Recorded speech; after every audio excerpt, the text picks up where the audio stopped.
it is time for kind of a special when there's breaking news, especially NBA free agency news. I like to get with the Cam show. That would be Cam Stewart, who happens to be vacationing right now, although he's found that a lot of his vacation has been dominated by his radio co-host. It is Matt Yeah. Mosley, and so this is sort of the Cam show, but the obstructed view with Matt Mosley as well. And Cam, while you've been traveling and things, I mean, guests like, well, you got to hear some of it. John Jacobs, Alvin Brooks III, Big hit. the Yep. guests have been just enormous. But I thought with what happened today in the NBA, you and I needed to talk, and we needed to get this up as quickly as possible. And of course, our Rogue Media Network friends will be able to do that. And for some reason, boy, this whatever we're using this platform, Cam. Mm. I think there are several. I think they're learning that there's really no wonderful view of me, but I feel like they Oh, think come this on. feed's going to be really wonderful. And so today, so I'm happy to be with you, even though we just talked a little while ago on radio. But this is through Rogue Media Network. This is like the big time stuff. This is Absolutely. where That was the on the dress rehearsal earlier. radio we kind of like just talk about a few things, and then we get really aggressive and throw down our Yeah. hardcore opinions We make on. sure the sponsors are happy in the afternoon, but here this is where you get the real stuff. And we'll soon be heavily sponsored. Yeah. It's like good news, bad news. All my sponsors of the radio show have been renewing, but like I kind of want them to come over to this show, so it's a little bit tricky, but we're making it work. And today, Cam, thanks for taking the time tonight because you've had a lot of fun family time. Grace is in town, and always love. In fact, wish she would throw down her thoughts on Klay Thompson. But today, it It's a becomes lot. official that the Mavs have done a trade, sign and trade, three-way deal, which lands Josh Hornet. It's like thanks a lot. He ends up with the Hornets. But the That's to Mavs, me like the Mavs punishment now. It happened with Grant Williams. I'm not sure what Josh Green did, but certainly they were like, You want us to do what we did to Grant? We'll send you the worst team in the league where no one cares. That's going to be yeah. their new punishment. And just a few days ago, they were saying Derek Jones Jr. I mean, high priority, Plan A and Plan B. And then once this Clay thing started down the tracks, and what I love about it is, the great team builder of his time, LeBron James. Like LeBron reached out apparently in the early days of free agency. By the way, free agency starts this coming Sunday. It feels like it's already started. It feels like Sunday there's going to be nothing left, right? Don't we already pretty much know Paul George is headed to the Sixers? Like there's literally nothing that will be left by the It's time like it seeing opens. it's like seeing all your Christmas presents come to the house as a kid. Yeah, And then the and 25th is just a formality. yeah, yeah. It's just kind of making things formal. But I would say that in all my years, and I know we can discuss at some point, Derek White, Jason Tatum got his enormous deal, and all that's fine. But for our listeners, we got a lot of Mavs fans, and let me just a little historical context here. First of all, it's really fun to have Klay Thompson. The the context of this is that since the 2011 championship, the Mavs have like really embarrassed themselves year after year. They couldn't even get, who was their man? DeAndre was Jordan, with the yeah. Clippers. Yeah, and he that was a weird deal where all the Clippers, including Doc, I think, they all kind of it was almost like what the Kappa Sigs used to do when we were trying to get them to be Fijis. They would like circle around, pray, Yes. not let them leave the smoker, and so this is what they did to him back then. So for years, like the Mavs never, they always like, let's keep our powder dry. Let's get the big fish. One year they lost Dwight Howard. One year it was DeAndre. One year it was, I mean, it's like year after year. They never landed the big fish. So, like, the only thing they could land were like the Chandler Parsons of the world or the Harrison Barnes, which, like, the Warriors were like, oh, really? Okay. Y'all want here? I mean, like, if you want to pay him a gazillion dollars, that's okay. Here he is. So, yeah. And the Mavs were like, yes, we want your fourth best player, and we will pay him $150 million, and we'll be very happy about it. So this is pretty cool because while Kyrie was an in-season thing, Cam, and even Kid back in the day was more of like a in-season thing, as I recall it being. This was a true free agency. Let's get something done, and by gosh, and again, I know he's 34 and he's on the downhill, but to go from not really having a third option and looking at the Celtics, who had like 5 great options, right? Which was a huge part of why the Mavs got blown off the court because they superstars and one of them didn't show up to the finals. So to add a third superstar in the context of never getting anyone, and oh, by the way, Cam, I love this. Finally, after years of everybody laughing at us when we're like, hey, we don't have state income taxes. We think maybe that'll help. It never helps. It never helps because it's like millions upon millions of dollars. They don't care. They don't care about our great taxes. It's only in the NHL that they care. Correct. Yeah. They really care about that in hockey. Yeah. Yeah. And in this case, apparently it came up. And he chose us. He chose the Mavs over LeBron and anybody else who would have been interested. So he chose a fewer years and less money to be with the Mavs and some other opportunities. Kim, I've got this as one of the great free agency moments in Mavs history. This is incredible that someone, after all these years, chose the Mavs. This is a huge day.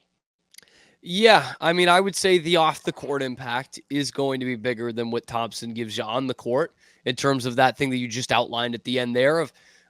We got to remember this is, maybe the Kyrie signing a little bit too, but this is a star player who wants to play with Luka Doncic. And all the great players have that, right? All the greats have had that throughout their career, or especially in my lifetime of the NBA with guys teaming up together. And this is the first time we've really seen it for Luka, who is, about to enter his prime, right? That's a big moment. That's a big deal. And it's really only a couple of cities in the NBA that can consistently say we can get a big time free agent because they want to play here. Because it's not always about who has the great franchise. Mavs have been a really well-run franchise for a long time now, and they've had trouble with it. It's usually, the Lakers of the world, at one time the Bulls of the world, and now to get back to being a destination, or maybe for the first time really being a true free agent destination, I think is big for the Mavs. That said, this is not the Klay Thompson of old. He is a guy who you have to respect beyond the three-point arc still. I know people will be flashing the stat line of that play-in game where he was 0 for 10, but he's someone you got to respect out there. And in that finals against the Celtics, that's where, you could talk about the corner threes and the lobs that the Celtics took away, but the biggest thing was the Celtics had 5 guys, a starting 5, that you could not sag off of. You needed to be on them 100% of the time. That's why there was so much space for the Celtics to work with in any series, right? The Mavs did not have that. They had guys who filled roles well in that playoff run, but it was a deal where Derek Jones Jr. opened for 3 on the elbow, okay, for all but that fourth quarter of game 4, Tim Hardaway straight away, sure, fine. PJ Washington, 19-footer, yeah, sure, whatever. Klay Thompson is not that. And so just from there, even if he's giving you 15 a game, which is probably a sweet spot for him now, he averaged just under 18 last year. I don't know if the usage is going to get him up to, back to that 20-plus point a game plateau. But that respect for him is going to open up some things for the Mavs. Because he lost a bit defensively. Yes. Yes, for a guy who is always an above-average defender, good defender even. He doesn't have that lateral movement after the injuries from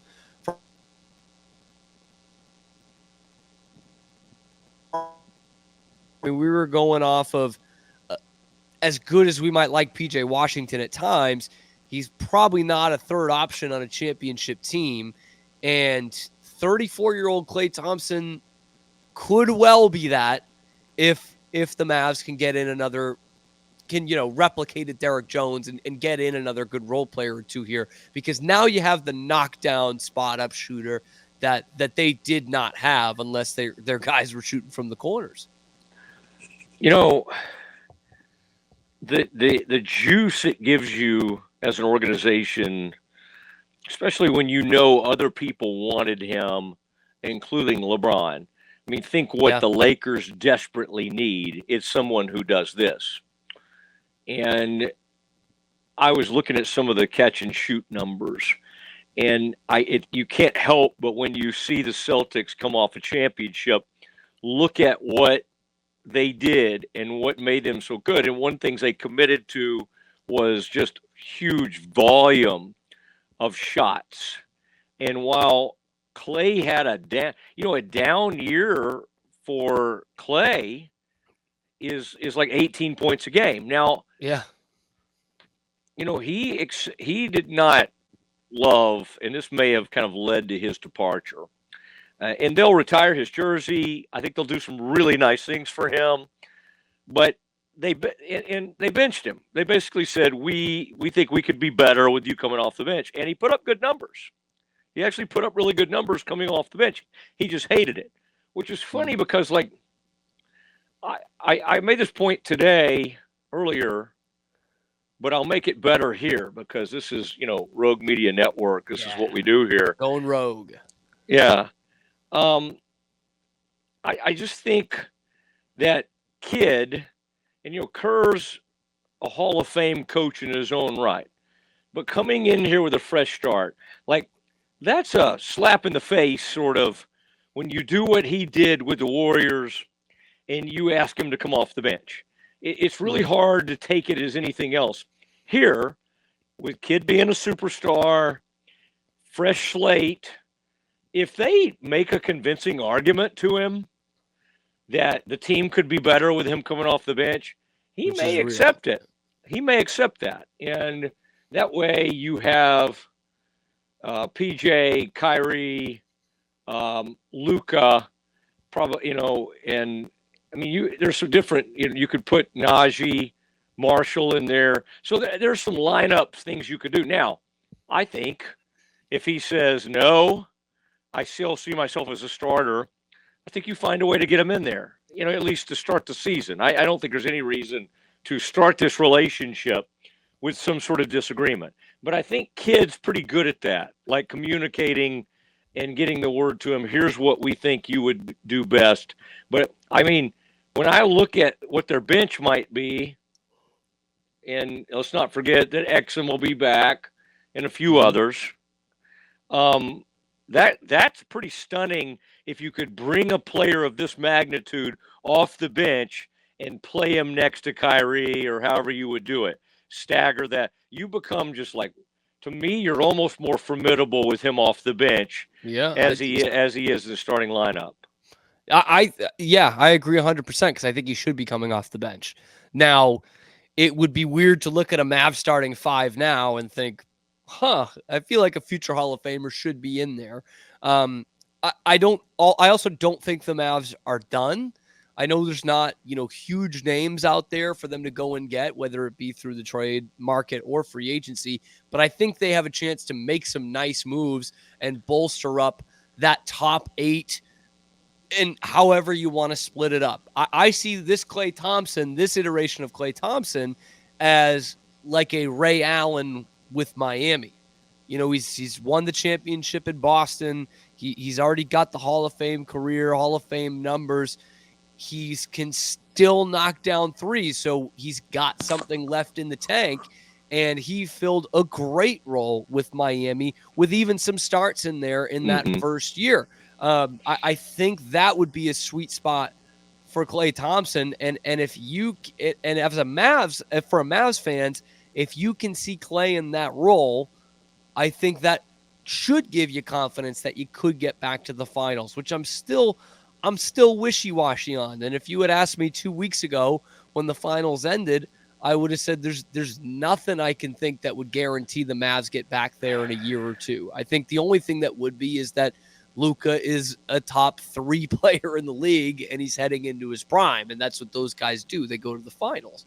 But I think, and I do find it odd, actually, to go back to the original part of Klay really getting hurt, that he was on the bench with this Golden State team, as someone who obviously, Hall of Famer, All-Star, All-NBA guy, but was second fiddle through this whole run, right? Like, this was a Steph Curry team, and at times a Steph Curry, Kevin Durant team.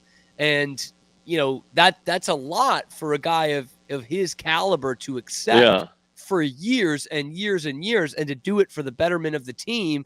And then at 34, after overcoming these injuries, a few years after overcoming these injuries, saying, you want to put me on the bench? No way, I'm out of here. So I did find that a little odd. I mean, I don't think there's a lot we could point to in his career that says he's like a difficult guy to work with, although I'm sure those stories will start to come out today or tomorrow. But I did find that weird that, like, oh, okay, now he doesn't want to come off the bench. And honestly, this is also a better chance for him to win again. Than Golden State is. So maybe that is as much as Kidd needs to say, hey, you know what a championship team looks like. We think we've got one here, but we need you to sacrifice a little. And he's made, while he might have played second fiddle, he was part of the Splash Brothers. And the thing I like is, on this day, for any kind of celebration of the big three, KD's not talked about, because KD was a rented, and again, he's one of the greatest players of all time. But the Golden State proper is Steph, Draymond, and Klay. And the thing I like about Klay, for whatever he went through with all the injuries and everything, like, and I don't know who gets the most credit for this. I think they both should get the credit, because Steph loved him, and like, I think Klay had this kind of weird off personality that just worked, and they all loved him. Draymond's the just over the top, mean bully. Steph is just this incredibly nice but cold-blooded shooter.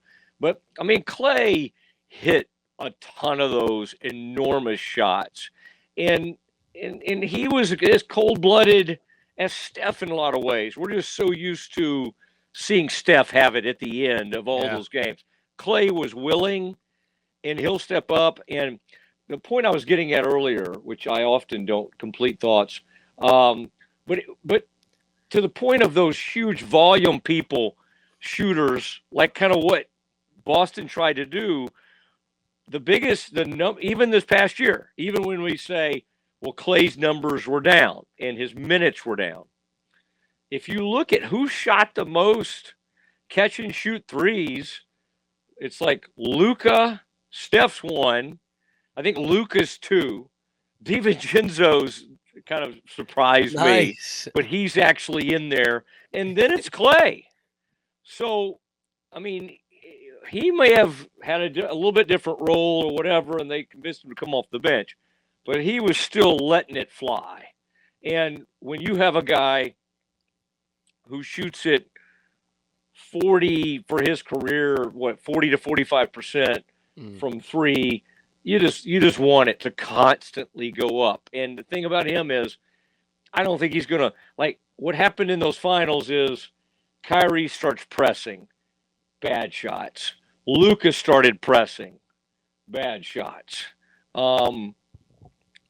Luka ended up putting up good numbers, and I don't think we can say he had a bad finals, but it was not historically great. Sure. And maybe they've been too harsh, but he deserves some of the, and of course I can hear a certain producer in my ear screaming that he was injured, but I don't buy that. Um, Everybody's kind of banged up at the end of the year. Yeah. I hope they find a way to manage him. I, I, Is it I don't want possible? it. Yeah. Yeah. You want to manage guys like Kyrie, Luka, and given how great they were in the postseason run, I do think this year you can kind of have a certain amount of confidence in not being so hell bent in trying to get the 1, 2, 3, or even 4 seed. When you can do the damage they did from the 5 seed, Yeah. um, I think there's some. I think there's something to be learned by that. I'm not saying you can do. I mean, that was a rough road they went through, and Oklahoma City's only going to get better. Yeah. But I mean, yeah, that West, that you're right. I mean, that West is still going to be tough. And you T look at Wolves only going to get better. and the worst part for the Mavs fans, though, Matt, is those other teams have most of those other teams, competitors in the West, have more flexibility. I know Denver doesn't really, but Oklahoma City is about the most flexible contending franchise you can have with their draft capital right now. Minnesota, the books are hitting a little hard, but they've got a relatively young core like the Mavs do. For a Kyrie and a Rudy Gobert, there's a Luka Doncic and an Anthony Edwards. But I just come back to this point that the Mavs overachieved to get to the finals, right? And they cruised through that last series specifically and really didn't have too much trouble with Oklahoma City, which was the surprising part. But that finals, it just begged for somebody to make some shots for them. Someone not named Luka to make some shots and give them a 15-point quarter, right? And just give them some respite, if you will. I don't know if I used that. I just wanted to get that back in there. But just take something off Luka's plate and bring his usage rate down just a little bit, right? It didn't take a lot, but in that series, outside of the crazy game 4, PJ did not give you that, and Derek Jones didn't give you that, and Derek Lively can't really give you that by himself right now. Although we love what he's going to be, hopefully someday. It's just it just begs for something like that. You don't need all NBA Klay Thompson. Good, because you're not going to get that. You're going to get a guy who can still shoot the rock, who can, isn't the same defender, but can still get up and down the floor. To just have someone Boston had it with Derek White. The Nuggets had it with Caldwell Pope, who was a guy I really would have liked the Mavs to go out and get. These teams have that when their star doesn't have it, even if it's for just 12 minutes. Someone can pick them up and keep pace or extend a lead. And I think that's what Klay is going to have to do. But this is a year-to-year situation with what the cap is like and how Dallas has been up against the cap and how good this Western Conference is. It's not just this move. They've got to make other moves. They lost this final series not in guys 1 and 2. Kyrie did not have a good series. Luka could have been better. But there also wasn't a runaway MVP on the other side where you lost the series was 3-8, 3-9. And this is the first step in filling that 3-8. Well, let's just look at it now. If we say whether he comes off the bench or not, that Klay is the Mavs' third best player, certainly third best scorer. Mm-hmm. How do they match up now? Because you have the 2 superstars, the Mavs. They've added, let's call it a third superstar. The Celtics' third best player is Derek White, right? Or Sure. Porzingis. Or Drew Holiday. Yeah. Hey, or Peyton Pritchard if you're playing from beyond the half-court line. Yeah. I mean, there were times I would argue that, honestly, Drew Holiday was the third most important, the third most valuable guy on the team. And Tatum gets his monstrous deal. today, as was expected, Derek White gets a monster deal, and this is the way it goes. I had to laugh with the Mavs though, because like we in these free agency moments, once we heard Klay as a possibility of the Mavs, we suddenly, when it came to fruition, it's like kind of like, oh yeah, we kind of knew this was going to happen. And the truth is, all the Mavs were trying to do was like bring back Derek Jones Jr. and like free up some mid-level exception. So Yeah, that's what they were big into. Was well, we can do this Derek Jones thing with the MLE, and I'm glad I'm glad for Mavs fans' sake they did not pay him $10 million a year. No, and good player, nice player, but $10 million a year. And with Brunson, again, that will always be an enormous just gaffe by the team, and Cuban tries to spin it every which way. He did it with Nash too. Tried to spin that. Correct, but like what they could have signed him for, whatever, 445. I mean, it's a joke now that he is literally on the verge of being a first team All NBA player. I mean, that's where player in the league right now. Yeah, that's where he is, and they missed it. They missed it, and now he's an absolute star with the Knicks. But their fallback, to get this Kyrie thing and Luka and now Klay, I think Klay will fit in fine. I mean, again, the thing about Klay, yeah, I'm not saying he can't go get his own shot, but he doesn't need the ball. He doesn't. You were talking about usage rate, and Luka is an enormous usage rate guy. Kyrie historically is the same. Yeah. Kyrie has submerged his ego, and he does not mind playing off the ball. What the Mavs figured out is like, and it kind of happened in the postseason. Again, we're going to get back. It's funny. All these terms I'm going to expose you to are terms that were around in 2011. Okay, right. When you weren't, you were old enough to at least know that the Mavs didn't bring that team back together, but you weren't like all over it like you are now. So, the term back then that was used by all the Mavs suck-ups, and there's still some on local Dallas radio, and friends of mine, but they're like over the top. They're very over the top with it. And so the suck-ups would go, well, that was just lightning in a bottle. And it's like, it was like, there's no use in keeping a title team together because you just got lightning in a bottle. Now, you could say that about this team because of where they started the run from, how it occurred, and that, oh man, did they just get on a roll? Maybe, but it would be so disheartening, and it would bring back horrible memories for the Mavs not to have another go at it, not to keep the nucleus of that team together. So it would be a disgrace. It would be insulting to their fans to try and use that excuse again. But with the 25-year-old, 26-year-old Luka Doncic. But the thought process back then was, we need the big fish next to Dirk.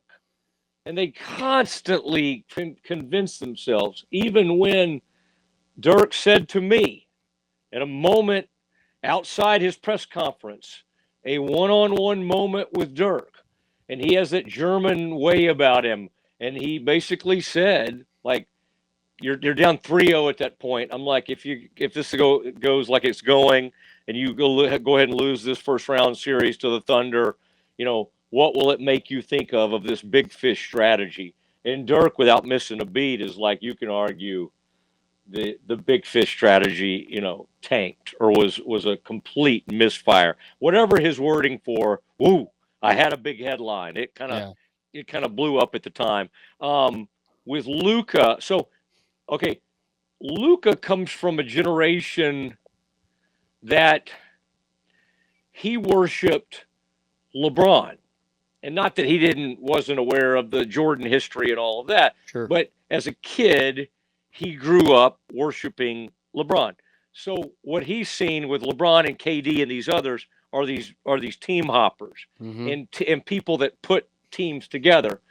I think the Europeans, much like Dirk, I don't think they're as jumpy and are desperate to like Jokic, for instance, has zero interest in. I mean, he's won a title. Yeah. He's great, and like it's too much work.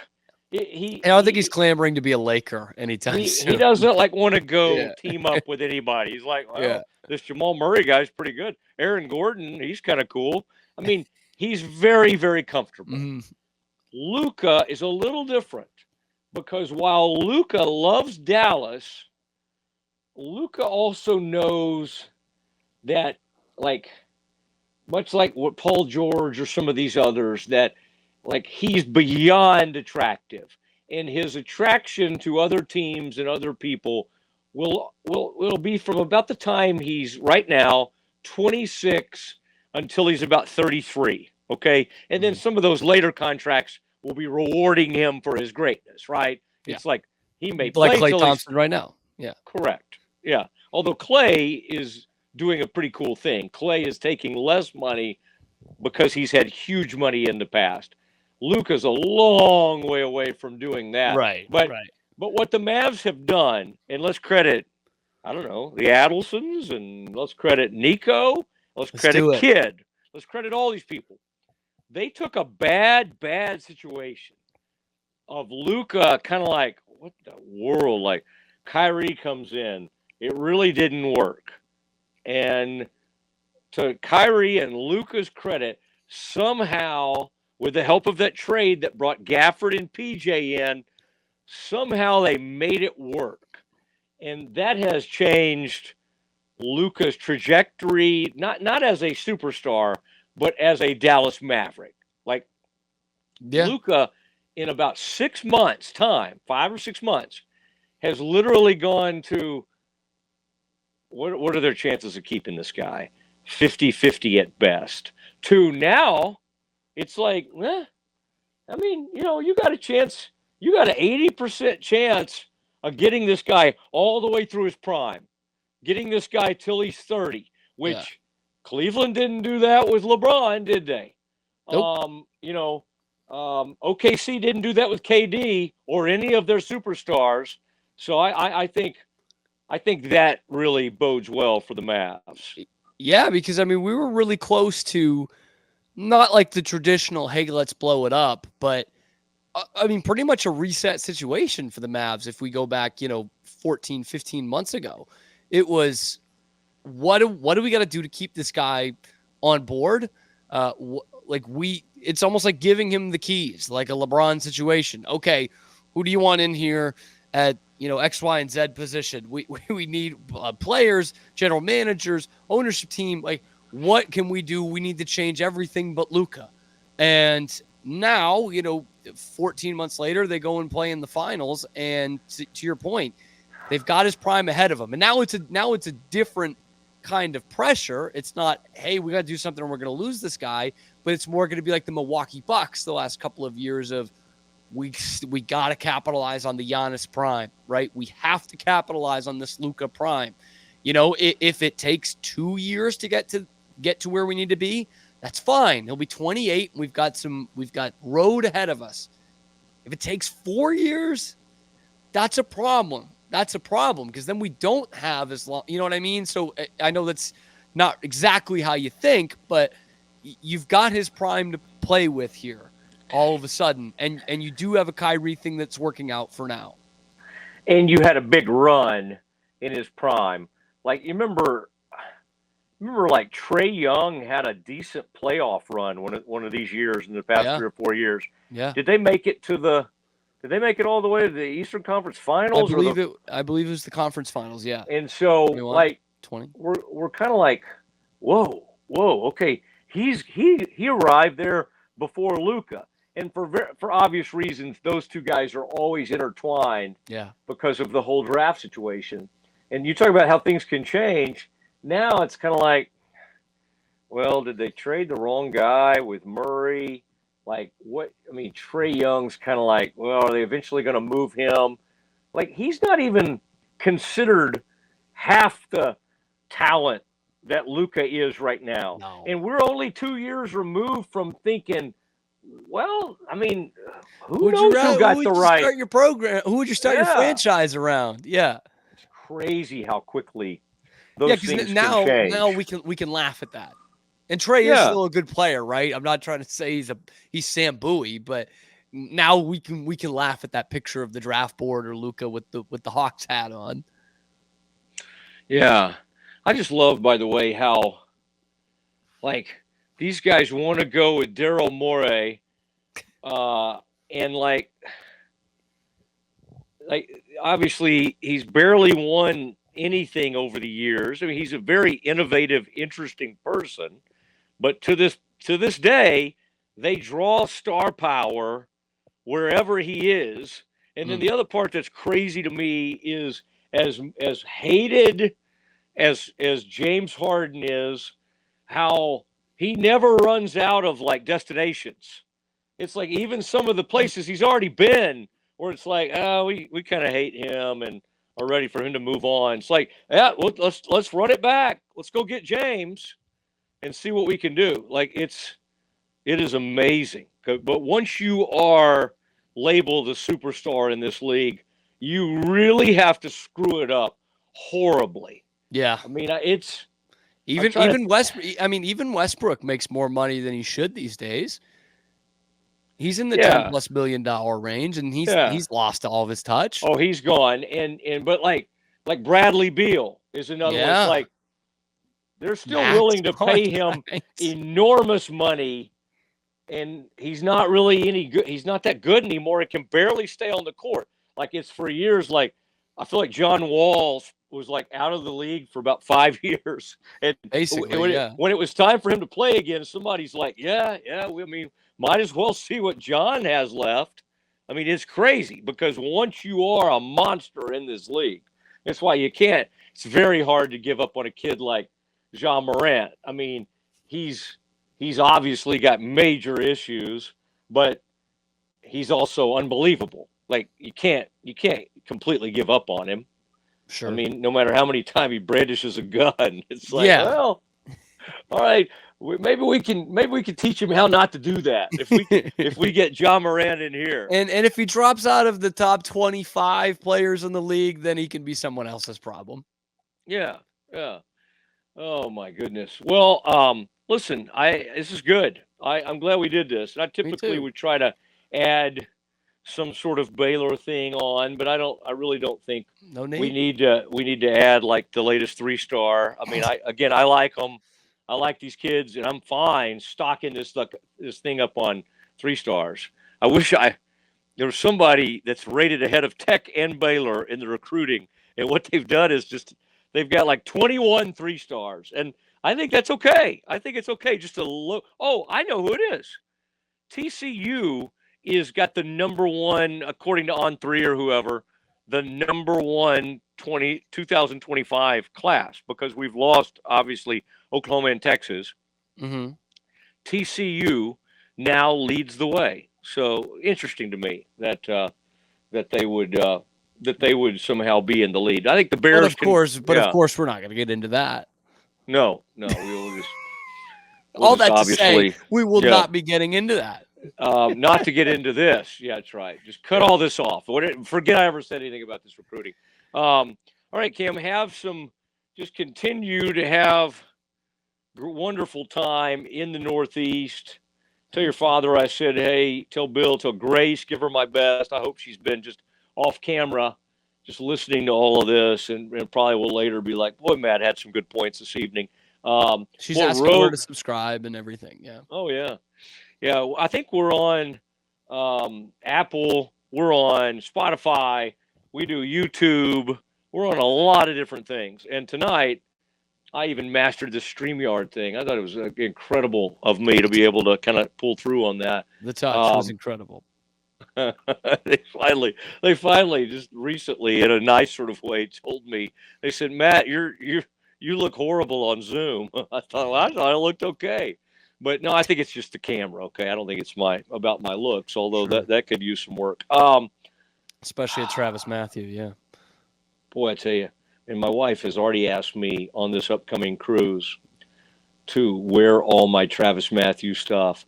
She hates when I just go with like a full T-shirt type deal, and so yes, I've been asked to wear all my nice golf shirts and everything like that.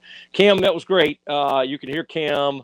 You can hear us on a local radio station, but mainly we're concerned about Rogue Media Network. Thanks to Corey and Zach and Mike and the whole bunch over there. And thanks to you, Cam, as we sign off on the Obstructed View podcast with Mosley and the Cam Show. Good night, everybody.